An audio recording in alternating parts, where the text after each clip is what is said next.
Hey there, my name is Ben. I'm a local marketing consultant here in Vancouver, Washington.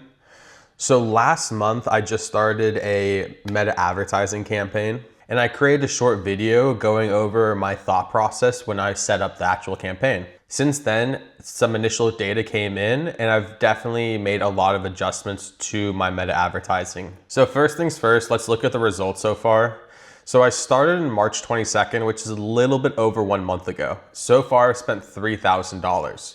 Initially, I was thinking that my minimum spend was gonna be about $3,000 per month, and this is slightly over a month. I'm actually gonna be averaging somewhere closer to about $2,500 per month, and that's gonna get me a frequency of about 3.5. Reach is really strong. We're currently at 247,000. The population of Vancouver, Washington is 200,000, but this also includes people who drove through or who work in Vancouver, Washington as well. So I'm basically targeting everyone in Vancouver. For impressions, we're at 945,000, which means that on average, people in Vancouver, Washington has seen my ads 3.81 times, which is the frequency.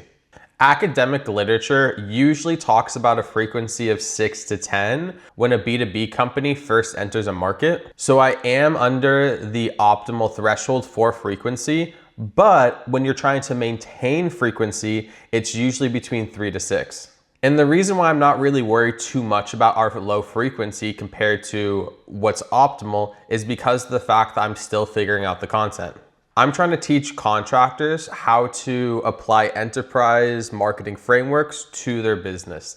That's something that's really challenging to actually solve. When I take a large framework or concept and I try to squeeze it into a 30-second video, which does really well for advertising, a lot of the times I'm going over certain things that's definitely needed. So it's hard to follow along unless you actually have some baseline knowledge when it comes to digital marketing. There's also a lot of things that I don't really want to share with the general community just because it's a huge competitive advantage.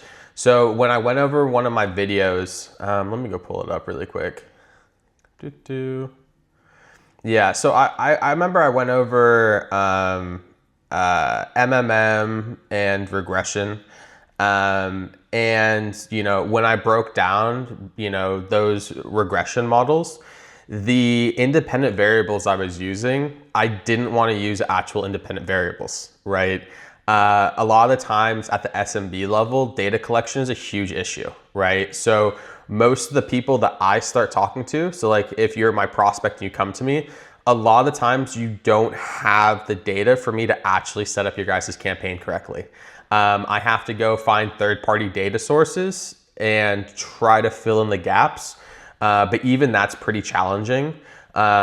So for me to kind of give away, hey, here's the exact data fields that you guys want to be capturing, that I think that would give my competitors a huge competitive advantage. I mean, like right now, I think I'm kind of one of the few people who understands local marketing and understand what fields affect revenue and understand how to actually collect that data properly and use that data properly.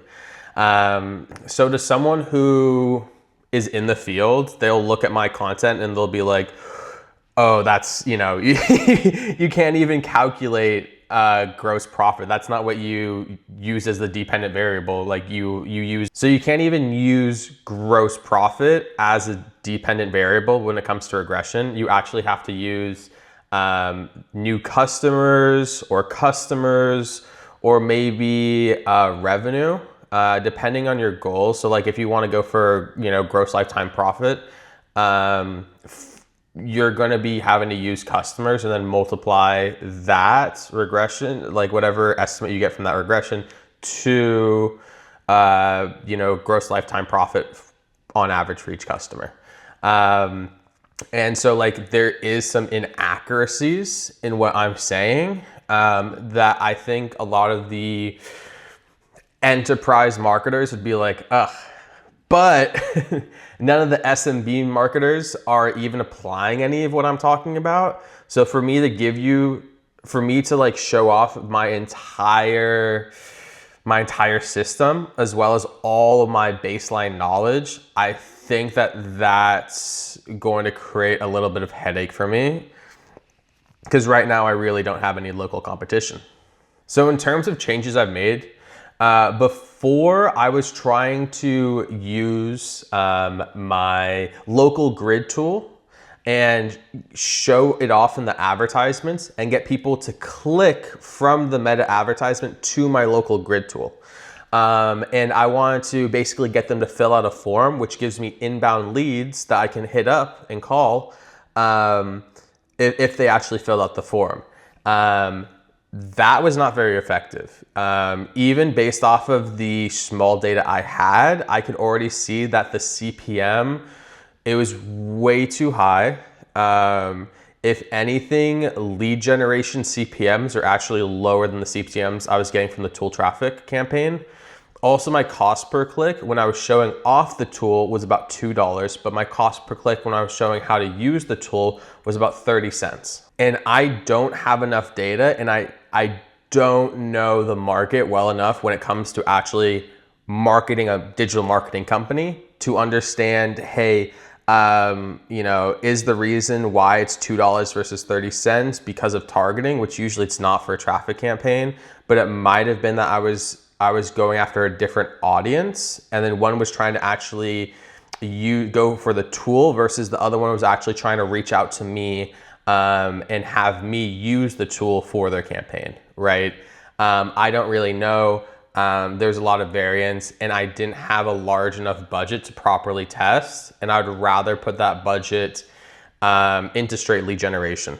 So yeah, I stopped the tool campaign, and instead what I did is I actually repurposed the tools. And so now I have a audit tool that basically automatically generates the SEO ranking. So like where you rank on Google's map section, where your competitors rank on the map section, an audit of your website, and also key changes for your website. And then what I did is I basically created an auto send feature where I can basically just bulk upload a prospect database and then use that database's email addresses to basically send out these reports. And each report is unique to the account I'm sending it out to. So I'll make one report for, let's say, XYZ remodeling, and I send it out to 6 contacts within XYZ marketing. That way, you'll wake up in the morning and suddenly everyone at your company is talking about how your guys' SEO is terrible, but you guys have a really good website, so you guys might need to get someone to help out your SEO. And guess who? Just send 6 people at your company an email. So I'm gonna be doing that for email lead generation. And that will also assist with my marketing advertising as well too. Because if people are interacting with me on multiple channels, they're more likely to interact with me on Meta. And I really want early engagement to help boost my reach. And lastly, I started a retargeting campaign because I do need some level of lead generation on Meta. So the retargeting campaign is basically set up where the branding campaign is a wide net, right? We're targeting basically everyone. I'm in an exploration mode when it comes to my awareness campaign. And then what we're doing is we're taking everyone who watches X amount of time from this level and bringing it into the retargeting campaign where they're gonna be getting hit at a higher frequency with lead generation content versus my standard awareness content, which is mostly focused on educational content.